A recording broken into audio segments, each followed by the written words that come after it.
नमस्कार, अस्सलाम वालेकुम। मेरा नाम रिजवान खान है। आज मैं आप लोगों को साबर मंत्रों के बारे में बताऊंगा। साबर मंत्र क्या होते हैं, साबर मंत्र किसे कहते हैं, साबर मंत्रों का रहस्य क्या है और साबर मंत्र कैसे काम करते हैं। सबसे पहले मैं आपको यह बता दूं कि साबर मंत्र जो है, साबर मतलब ग्रामीण यानी गांव। देखा जाए तो उसे ग्रामीण क्षेत्र का एक शब्द कहा गया है साबर, और अगर उसे दूसरी भाषा में देखा गया साबर का मतलब होता है सब्र। यानी साबर मंत्र एक ऐसा प्रयोग है जिसे एक आम आदमी भी कर सकता है। मुझे तमाम वीडियो मेरे अपलोड होने के बाद मुझे काफी मेल्स आए, हजारों की तादाद में लोगों ने मुझे मेल किया और ये पूछा कि बाबा कोई उपाय बताए, कोई उपाय बताए, कोई उपाय बताए। तो मैं अब एक कोशिश करूंगा कि उनकी हर समस्याओं का उपाय वो खुद मेरे वीडियो से निकाल ले और उसको वो पूरा करे, और उसका जो असर है वो उनको देखने को मिलेगा। जी हाँ, साबर मंत्र एक अचूक तीर की तरफ प्रभावशाली, अत्यंत शक्तिशाली, जिसे मैं कह सकता हूं ब्रह्मास्त्र मंत्र होता है। लेकिन सबसे बड़ी बात, जो किताबों में पाया जाता है वो ओरिजिनल मंत्र नहीं होता, उटपटांग होते हैं, बनाए गए होते हैं, या वो किलित होते हैं। किलित मतलब उस मंत्रों के आगे का विधि विधान नहीं बताया जाता है। अब कुछ किताबों में वाकई में साबर मंत्रों के बारे में आपको बहुत कुछ मिलेगा, देखने को मिलेगा, सुनने को मिलेगा, पढ़ने को मिलेगा। हमारे जानकारी के लिए सबसे पहला मैं बता दूं आपको कि साबर मंत्र जो है एक ग्रामीण क्षेत्र से लिया गया शब्द है। साबर यानी ग्रामीण। आम भाषा में भी हम इस साबर मंत्रों का प्रयोग कर सकते हैं। शास्त्रीय मंत्र जो होते हैं वो बहुत, संस्कृत मंत्र जो होते हैं, बीज मंत्र जो था, हमें पढ़ने में कहते हैं ना कि अगर एक शब्द का भी अगर उच्चारण में हेर फेर हो जाए या जरी सी गलती हो जाए तो शब्दों का विपरीत प्रभाव पड़ जाता है। जैसे मैं आपको बता दूं, चिंता, चिंता के ऊपर एक टिम्ब लगा होता है। अगर उस टिम्ब को हम निकाल दे तो हो जाता है चिता। अगर हम वो टिम्ब वहां लगा दे, बिंदी, तो हो जाता है चिंता। उसी तरह उर्दू में कहा जाता है खुदा। खुदा के ऊपर अगर हम नुक्ता लगा दे या बिंदी लगा दे तो हो जाएगा जुदा। अगर उसको निकाल दे तो हो जाएगा खुदा। तो एक शब्द भी अगर हमारे बोलने में अनाप शनाप या ऊट पटांग अगर निकले तो मंत्र काम नहीं करते। ये शास्त्रीय संस्कृत मंत्र और बीज मंत्रों के हैं, लेकिन साबर मंत्र में ऐसा नहीं है। साबर मंत्र आपको सुनने में अजीब से लगेंगे कि ये क्या है, ये कैसे काम करता है। इसमें हम सिर्फ कसम, दुहाई और हम हमारे गुरु की आन देकर हम इससे अपना काम निकालते हैं। जैसे एक छोटा बच्चा, आपने देखा होगा कि छोटा बच्चा जब रोता है, माँ के पास आता है, माँ से कहता है माँ 1 रुपया दे दो, 1 रुपया दे दो, तो वो माँ तुमको मेरी कसम, माँ तुमको मेरी कसम। तो माँ अपने बच्चों के सामने टूट जाती है। माँ की ममता जो है वो अपने बच्चों के सामने, या बाप हो, बच्चे अगर उनके सामने आकर मांगे तो बच्चों के आगे माँ बाप बेबस, लाचार हो जाते हैं और फिर वो रुपया निकाल के उसको दे देते हैं। उसी तरह हम जिन शक्तियों से काम लेते हैं, साबर मंत्रों में उन शक्तियों के बारे में लिखा होता है। चाहे वो हिंदू धर्म के मंत्र हो या मुस्लिम तंत्र के मंत्र हो, गुजराती में हो, मराठी में हो, फारसी में हो, इंग्लिश में हो, किसी भी भाषा के, हमारी तरह के जितनी भी हिंदुस्तान में भाषाएं बोली जाती हैं, साबर मंत्र हर एक भाषाओं में पाए जाते हैं। साबर मंत्रों का प्रयोग आप अपने लिए कर सकते हैं, लेकिन गुरु बिना ज्ञान नहीं। किताबों में लिखा होता है कि आप गुरु के बिना कर सकते हैं।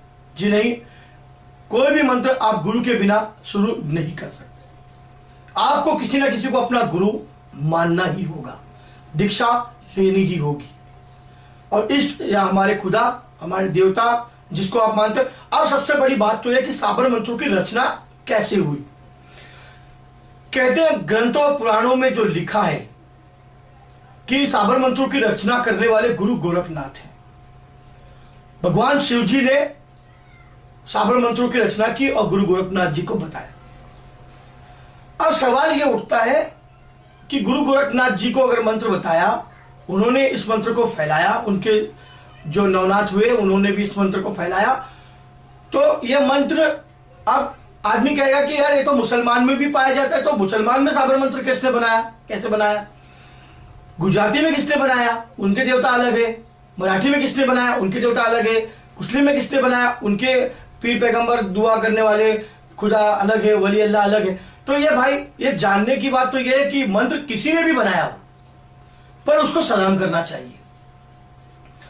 मंत्र काम करता है, ये बहुत बड़ी बात है। हमारे जीवन में मंत्र काम करता है, साबर मंत्र बहुत काम करता है, ये बहुत बड़ी बात है।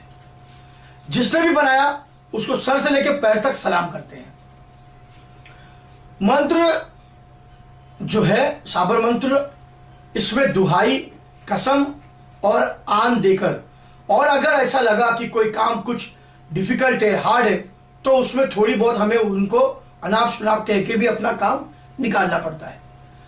जैसे मैं आपको एग्जांपल देता हूं कि आप किसी से कहो कि आपको आपकी मां की कसम आप इस जगह से नहीं उठोगे, तो वो बंदा उस जगह पर शाम तक या कल तक बैठा रहेगा, क्योंकि आपने उसको उसकी मां की कसम दी। तो हम इंसान उस कसम को अगर मान सकते हैं, तो देवी देवता, पीर पैगंबर, वली अल्लाह और जितने भी अच्छी बुरी आत्माएं हैं, पाक है, नापाक है, जिन है, जिन्नात है, मुवक्किल है या शक्तियां हैं, वो सब हमसे ज्यादा वफादार होती है और कसम को, आन को, दुआई को मानती है।